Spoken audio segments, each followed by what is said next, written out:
सभी ग्रामवासियों को राम राम नमस्कार। और आज एक बार फिर प्रधानी चौपाल पर प्रधान प्रत्याशी सलावा ग्राम प्रधान प्रत्याशी श्री ओमवीर सिंह सोम हमारे साथ हैं और वे अपना आज इंट्रोडक्शन देंगे। धन्यवाद। मेरा नाम ओमवीर है। मैं गांव सलावा ग्राम निवासी सलावा का रहने वाला हूं और मैं प्रधानी पद का दावेदार भी हूं, क्योंकि बुजुर्गों ने, गांव के बुजुर्ग व गणमान्य व्यक्तियों ने मुझे जो है प्रधानी पद के लिए नियुक्त किया है और मैं उनकी कृपा से चुनाव लड़ना चाहता हूं। मेरी तरफ से सभी ग्रामवासियों व गणमान्य व्यक्तियों को धन्यवाद और नमस्कार। तो ओमवीर जी, मैं सबसे पहले तो ये पूछ सकता हूँ कि आपने सोसाइटी में भी काम किया है? हाँ, मैंने 12 साल सोसाइटी में काम किया और निस्वार्थ भाव से काम किया है। कोई भी व्यक्ति गांव सलावा में यदि मेरी बुराई कर दे सोच समिति के बारे में, तो मैं हर चीज़, किसी भी चीज़ का पात्र नहीं हूँ। बिल्कुल बिल्कुल। और आप जैसे सोसाइटी में आपने अच्छा काम किया है, तो आपकी फिर क्या प्रधानी के लिए क्या फिर अपनी दावेदारी पेश की है? आपने क्या सोच के साथ आए हैं, विकास के साथ आए हैं, किस मुद्दों पर आए हैं? मैं इस मुद्दे पर आया कि मैं गांव में घूमा, कुछ व्यक्तियों ने कहा भाई वहाँ चलो वहाँ चलो, मैं जगह जगह घूमा और मुझे बहुत ही स्थिति देने दिखाई दी अपने गांव की। अच्छा, मुझे ये लगा, देने में क्या क्या लगा आपको? ये लगा कि पानी का निकासी भी नहीं है। अच्छा अच्छा। तो इसकी हॉस्पिटल की सुविधा नहीं है। बिल्कुल। तो ये है कि मैं हॉस्पिटल की, ये सबसे पहला मुद्दा तो मेरा है कि गांव की सफाई होनी चाहिए ताकि कोई रोगग्रस्त ना हो, और हॉस्पिटल हो ताकि उसमें बेड भी हो, डॉक्टर भी सही टाइम पर आवे, दवाई भी पूरी हो, ताकि गरीब जनता यहीं से गांव की सफाई 6 महीने के लिए या पूरे 5 साल के लिए? ऐसा बाबा जी, मैं पूरे 5 साल के लिए शपथ लेता हूँ। मैं गांव की सफाई करवाऊंगा, घर घर पर कनस्तर रखवाऊंगा, हर व्यक्ति अपना जो कबाड़ा होगा कनस्तर में रखेगा और मेरा वाहन आवेगा उसे उठा के लेकर जाकर बाहर डाल का होगा गाँव से। अच्छी सोच है आपकी। और आप और क्या करना चाहते हैं? मतलब जैसे हमारे और भी मुद्दे हैं, आप बताइए उनके बारे में कुछ। देखिए, मुद्दा सबसे पहला तो यही है कि युवा हमारे बेचारे भटकते फिरे, जी जी, इन्हें भी कोई रास्ता ऐसा मिलना चाहिए ताकि इन्हें रोजगार मिले। जी। कुछ गाँव में सुविधा ऐसी हो हम भाई इन्हें रोजगार दे सकें। तो यही है भाई, बच्चे अपना ठीक ठाक रहें। जी जी जी इससे धूम्रपान वगैरह से दूर रहें। हमारी यही कोशिश रहेगी कि बच्चे धूम्रपान ना कर पाएं, जी। अच्छी उस पर लाइन पर चलें। मैं एक वादा और करना चाहता हूँ कि गांव की जो विधवाएं हैं, बुजुर्ग माताएं हैं और विकलांग हैं, इनकी इसके जो पेंशन के पात्र हैं, उनका पात्रता के अनुसार उन्हें पेंशन दिलवाने का पूरा हर तक प्रयास किया जाएगा। जैसे कि हमारे गांव समाज में गरीब लोग हैं, उनकी आर्थिक स्थिति सही नहीं है। हाँ। और वो मैं देखता हूँ कि बहुत से हैं जो अपने बच्चों को शिक्षा नहीं दे पा रहे हैं। हाँ। असमर्थ हैं वे। हाँ। तो उसमें आपके क्या विचार हैं? आप क्या करा सकते हैं? क्या? देखो, मेरा एक ही विचार है। पहली बात तो मैं वादा झूठा नहीं करने का, मैं उस वादे को करूँगा जिसे मैं निभा सकूँ। बिल्कुल। मेरा प्रयास ज़्यादा से ज़्यादा ये रहेगा, जो भी गरीब बच्चे हैं उनकी लिस्ट बनाई जाएगी और उन गरीब बच्चों के लिए वर्दी की, फीस की ये भी व्यवस्था की जाएगी और उनके लिए ग्राम पंचायत स्तर पर, जो मेरा मानना है, उसके लिए एक फंड भी हम बनाएंगे। गाँव में खेल कूद के साधन नहीं हैं, उनका हम ये कोशिश करेंगे ज़्यादा से ज़्यादा युवा पीढ़ी को जो खेल के साधन जुटाए जाएं, ताकि वे अपना, उन्हें साधन मिलेंगे तो वे खेलने कूदेंगे, आगे बढ़ेंगे।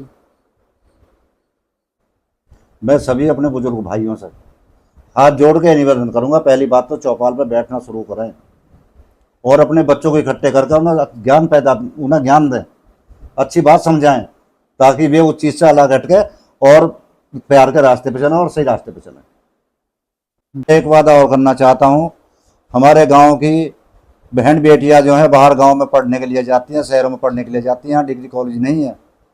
मैं सभी से निवेदन करके, अपने MP से, सांसद से या विधायक जी से, इनसे सबसे निवेदन करके ये कहूँगा कि भाई हमारे गांव में डिग्री कॉलेज करवाओ ताकि हमारी बहन बेटियां गांव में ही पढ़ सकें, यहीं शिक्षा प्राप्त कर सकें।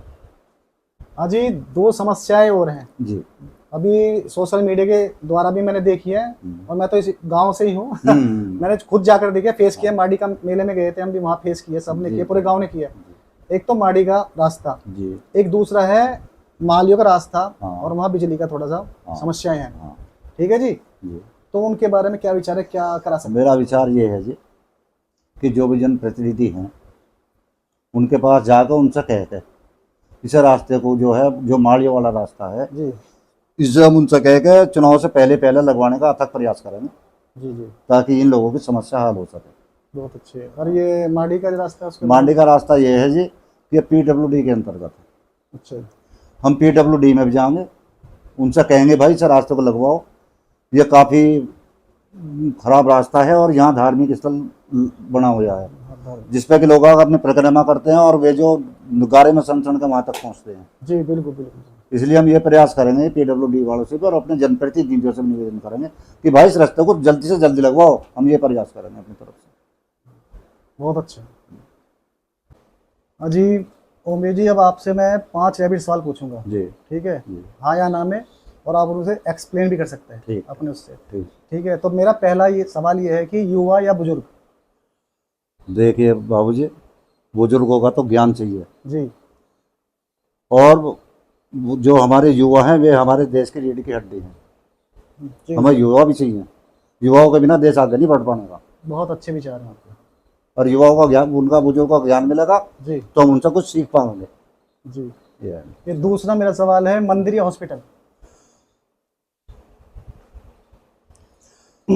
देखिए, जो हम धार्मिक विचार के तो प्रवृत्ति के सभी आदमी हैं, जी मंदिर तो है ही है, लेकिन हम ठीक ठाक रहेंगे तो मंदिर तक जा पाएंगे। बिल्कुल। हॉस्पिटल का होना इतना अनिवार्य है ताकि हम स्वस्थ रह सकें और हमें दवाई भी ठीक ठाक मिल सकें। जी जी। हॉस्पिटल में बेड भी चाहिए, डॉक्टर भी चाहिए, हॉस्पिटल में दवाई है ना, वो तुम्हारे बेड हैं। बेड। गरीब जनता परेशान है, पैसे वाला तो कहीं भी जाके इलाज करवा लेगा अपना, जी जी गरीब जनता कहाँ जा। बिल्कुल बिल्कुल। और मेरा तीसरा सवाल है, नाम या काम? काम चाहिए जी मुझे, तो काम में करूँगा तो नाम अपना आप होगा, भगवान को देना होगा। बिल्कुल सही बात है। सड़कें या गाड़ी? सड़कें चाहिए जी, सड़कें होंगी तो गाड़ी तो अपना भागी फिरेंगी, बिल्कुल बिल्कुल। सड़कें ही नहीं होंगी, टूटी फुट्टी होंगी तो कौन आएगा यहाँ, कोई भी नहीं आने का, विकास तो अपने आप ठप हो जाएगा। असली विकास तो सड़क से ही है। और मेरा लास्ट है, सम्मान या अहंकार? सम्मान चाहिए, अहंकार नहीं चाहता। क्योंकि अहंकार चुनाव तो जीतने रावण के का बाद विग्रह, वो भी ज्यादातर खत्म देखा हो गया गया। कि अहंकार में आते हैं लोग। गलत बात है बिल्कुल। अहंकार में छोटा युवा पीढ़ी आ सकती है, बुजुर्ग आदमी कोई अहंकार नहीं करेगा क्योंकि सब अपना तजर्बा है। ओमवीर जी ने रैपिड सवालों के बहुत अच्छे से जवाब दिए हैं। तो ओमवीर जी, जी आपको सलावा की जनता के लिए क्या मैसेज है, और जो हमारे जितने भी कैंडिडेट हैं, सलावा के कैंडिडेट हैं, प्रधान पद के उम्मीदवार, उनके लिए क्या वो है, क्या शुभकामनाएं, क्या मैसेज है जो भी है? मेरा मैसेज ये है कि मेरे भाई जो भी चुनाव लड़ रहे हैं वे अपना प्रेम पूर्वक चुनाव लड़ें, किसी से ऐसा द्वेष न रखें। भाई आप भी जाओ वोट मांगने के लिए, मैं भी जा रहा हूँ, उसमें ईर्ष्या द्वेष किसी के प्रति ना करें। और ग्राम समाज के लिए कोई मैसेज? ग्राम समाज के लिए मेरा ये मैसेज है, निवेदन करके मेरे प्रिय भाइयों, मुझे जो अपना बुजुर्ग मानते हुए अपना जो प्रधान पद का उम्मीदवार बनाकर मुझे जिताएं। और सभी मेरा गाँव वासियों से निवेदन है कि यदि मैं आपको इस लायक प्रधान पद के लायक लगता हूं और आप मुझे बनाना चाहते हैं या आप मेरे व्यवहार से खुश हैं तो मुझे अधिक से अधिक संख्या में वोट दें और निर्वाचित घोषित करें, आशीर्वाद दें।